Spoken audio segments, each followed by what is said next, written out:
میرا کوشچن یہ تھا کہ ہم اپنے بزنس کو اور صدقے کو دونوں کو کس طرح سے سپریٹ کریں. کئی بار ایسا ہوتا ہے کہ ہم سوچتے ہیں بزنس میں ترقی کے لیے جو اپنی لیبر ہوتی ہے ان پہ کچھ ایکسٹرا مطلب ایسا خرچ کرتے ہیں, یا کئی بار آپ لگتا ہے کون کہ سی چیز چلو کو کوئی سپریٹ بات. کرنے؟ فرسٹ لائن آپ نے کیا بولے؟ میں نے ایک ورڈ سمجھ نہیں پایا. بزنس, بزنس کو اور کیا چیز کو؟ صدقہ, صدقہ. صدقے کو کیسے سپریٹ کریں؟ اوکے بتائیے. جی, جیسے لیبر ہوتی ہے, لیبر کے اوپر کچھ ایکسٹرا کر دینا. جیسے کئی بار لگتا ہے کہ لیبر اپنا مطلب کرائے سے جائے گی تو سوچ کوئی بات نہیں, چھوٹا سا کرایہ ہوگا دے دیتے ہیں, اپنے کرائے سے چلے جائے گی. یا پھر کئی بار کھانے کا سین ہوتا ہے کہ چلیے کوئی بات نہیں, اپنے ساتھی ان کو سب کو کھلا دیتے ہیں, ہم ان کو سیلری بھی دیتے ہیں, لیکن یہ بھی صدقہ ہے. اس کو سوچتے ہیں شاید بزنس میں ترقی آئے گی, پھر دل میں بھی ایسا آتا ہے طرز ٹائپ کا. تو مطلب کس طرح سے اس کو مینیج کر سکتے ہیں؟ اور کئی بار پھر لاسٹ میں دکھتا ہے کہ یار ان چیزوں سے کافی نقصان سا ہو رہا ہے, تو ان کو کیسے مینیج کریں اس چیز میں؟ دیکھیے کیسا ہے معاملہ. آپ نے اگریمنٹ کیا اپنے لیبر سے کہ میں آپ کو یہ سیلری دوں گا. اب اس کے اوپر آپ نے کیا امینٹیز, کیا آپ ان کو کیا ان کو فیسلٹیز دینے والے ہیں وہ آپ نے بتا دیا کہ میں آپ کو یہ دوں گا یہ دوں گا, ہو گیا ڈیل فائنل. اب ڈیل فائنل ہونے کے بعد آپ کے دل میں نرمی آتی ہے کہ چلو میں کھانا ان کو بھی کھلاتا ہوں. تو کیسا ہے نا کہ اگر آپ کوئی چیز صدقے کی نیت سے کر رہے ہیں کہ میں ایک صدقہ, دیکھیے کیا ہوتا ہے نا, بعض لوگ صدقہ باہر کرتے ہیں اور غریب والوں کے ساتھ پورے سخت رہتے ہیں اور باہر صدقہ بہت دیتے ہیں, حالانکہ قریب والے جو ہوتے ہیں وہ زیادہ حقدار ہوتے ہیں. جیسے مثال کے طور پہ نبی صلی اللہ علیہ وسلم نے رشتہ داروں کے بارے میں کہا کہ جب زکوٰۃ رشتہ داروں کو دیتے ہیں تو ڈبل ثواب ملتا ہے, ایک صلہ رحمی کا بھی ثواب ملتا ہے اور زکوٰۃ دینے کا ثواب بھی ملتا ہے. اچھا اس میں ایک بات واضح کر دوں کہ زکوٰۃ کا مال جو ہے نا وہ سٹاف کو دے کر کے کچھ فائدہ لینا اس کے ذریعے, وہ تو غلط ہو جائے گا.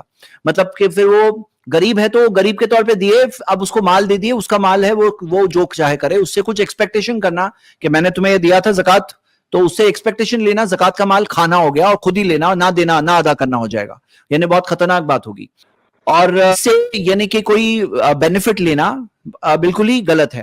لیکن صدقہ آدمی کر رہا ہے, زکوٰۃ اور صدقے میں فرق اس میں یہ ہے کہ زکوٰۃ ایک فرض صدقہ زکوٰۃ ہے, تو صدقے کے اندر گنجائش ہے کہ آدمی صدقے کی نیت کر رہا ہے, اور جب صدقے کی نیت کر لیے پھر اس میں پچھتاوا کبھی نہیں آنا چاہیے, کیونکہ وہ کیا ہوا کہ اس کا کم سے کم 700 گنا اللہ واپس دے گا.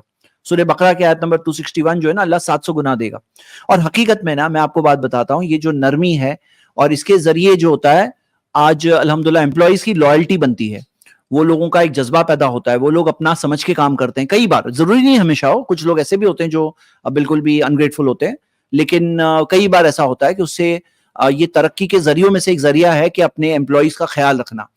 فواز بھائی آپ بھی کچھ اس میں بتائیں, پھر میں کچھ اور چیز بتاؤں گا. جی یہ جو تعلیمات ہیں تو اسلام کی تعلیمات بہت زمانے پرانی ہیں, اور اسی کو دیکھتے ہوئے جو انڈسٹریل ریولیوشن ہوا اور جو سوشل سیکورٹی میجرز لیے گئے یو ایس میں, جو سب چیزیں ہوئیں, اور سوشل سیکورٹی آف لیبر, ان کا رہنا, ان کا میڈیکل, یہ سب چیزیں ہوئیں, تو یہ سب وہیں سے لی گئی ہیں. اور اسی کا نتیجہ ہے کہ آج پروڈکٹیوٹی آپ دیکھیے ویسٹرن کنٹریز میں اور ہمارے یہاں زمین آسمان کا فرق ہے.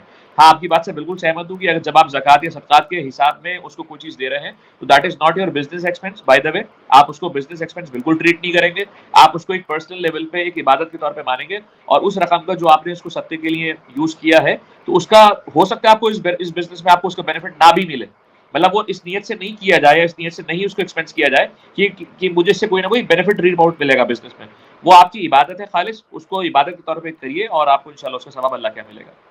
جی الحمدللہ کوئی پچھتاوا وغیرہ نہیں ہوتا ہے, بلکہ خوشی ہوتی ہے. نہیں میں آپ کی بات نہیں کر رہا ہوں, ایک جنرل بات بول رہا تھا, ایسی بات نہیں ہے. الحمدللہ اللہ آپ کو خیر. آپ نے ایک ریلیونٹ سوال پوچھا جو عام طور پہ لوگوں کے ذہنوں میں ہوتا ہے. جی بس یہی تھا کہ اگر مطلب اس کو کنٹینیو بھی کرتے ہیں تو کوئی ایسا مسئلہ نہیں ہے. اگر اس کو رکا دیتے ہیں اور سوچتے ہیں کہ ان کو سیلری تو ہم دے ہی رہے ہیں, کوئی بات نہیں ہے, اب ان کو اپنا کرنے دیتے ہیں خود کو, تو اس میں مطلب کوئی مسئلہ ہے تو نہیں ہے. اور اگر کرتے ہیں تو ٹھیک ہے, الحمدللہ ٹھیک ہے, لیکن پوچھ رہا تھا کہ دیکھیے کیسا کریں تو ٹھیک ہے, نہیں کریں تو کوئی دوش نہیں ہے, کیونکہ جو آپ نے دیکھا کہ جو چیز اگری ہوئی, جو انما البیع عن تراض, کہ تجارت تو رضامندی سے ہوتی ہے, تو جو سروس دے رہا ہے وہ اس کو کیا ٹرمز تھی اپنے واضح کر دیا. لیکن اللہ کے رسول صلی اللہ علیہ وسلم کی یہ بھی ایک بات ہے, نبی صلی اللہ علیہ وسلم نے فرمایا کہ اللہ تعالیٰ رحم کرے اس بیچنے والے پر جو سہمن اذا باع و سہمن اذا اشترى, وہ کہ جو بیچتا ہے تو نرمی کرتا ہے, جب خریدتا ہے تو نرمی کرتا ہے. تو سروس بھی جو آپ خرید رہے ہیں, وہ جو امپلائی کی سروس ایک طرح سے خرید رہے ہیں, تو اس میں ان کے ساتھ نرمی کریں گے تو اللہ بھی ہم پر رحم کرے گا. ارحموا من فی الارض یرحمکم من فی السماء, زمین والوں پر رحم کرو, آسمان والا تم پر رحم کرے گا. تو ہم کیا دیکھتے ہیں کہ آج ویسٹرن ورلڈ میں وہ لوگوں نے یہ امپلائی رائٹس اور یہ ساری چیزوں کی اہمیت اور ضرورت پہچانی, ایک طرح سے اللہ تعالیٰ نے ان کو دنیا میں بھی ترقی دی. تو جو ان کو دنیا کی ان کی ترقی دکھتی ہے, اس میں کئی ذریعے بھی ہوتے ہیں, جو ہم دیکھتے ہیں کہ دین کے اصول جو اسلام نے سکھایا ہے, وہ اصول جو دنیا میں عمل کرے گا اس کو دنیا کا فائدہ تو مل ہی جائے گا, آخرت اگر ایمان ہے تو ملے گا فائدہ, لیکن دنیا کا فائدہ تو مل جائے گا. اور کتنے افسوس کی بات ہوتی ہے کئی بار کہ بہت سارے لوگ یعنی ایمان مسلمان ہونے کے باوجود یعنی کہ وہ ان چیزوں پر عمل نہیں کرتے. مطلب ان کو کرنا چاہیے نرمی, پیار, محبت اور ایک ان کی عزت کے ساتھ ان سے بات کرنا, تکلیف میں کام آنا, یہ ساری چیزیں اسلام نے ہمیں سکھایا. اللہ ہم سب کو عمل کرنے کی توفیق عطا فرمائے. ٹھیک ہے ارشد بھائی, ہاں وہی ایک